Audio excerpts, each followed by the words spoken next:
O sentido da miña moción, porque dende logo ni pretendo deixar de xestionar o Centro de Integración Social, ni é ánimo deste Concello perder autonomía ni perder autogoberno. O que pretendemos é que nos dean os cartos para xestionalo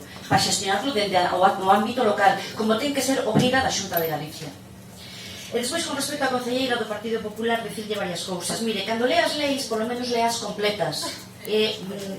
Non deixe no tinteiro nada, porque o decreto 99/2012, polo que se regulan os servicios sociais comunitarios, establece claramente que é competencia da Xunta de Galicia a xestión de centros de inclusión e emerxencia social tipificados regulamentariamente, tales como albergues, centros de acollida, comedores sociais, centros de atención continuada e centros de día e de inclusión social. Eso por un lado. Por outro, cando vostedes din que o CIES de Vigo non cumple para poder ser subvencionado por parte da Xunta de Galicia, faime moita gracia, concelleira, moitísima gracia, porque claro, vostedes se apoñen esa cosa, si, a gracia, que sea vostede graciosa non lle debería alegrar tanto, non lle debería alegrar tanto, pero bueno, que digo que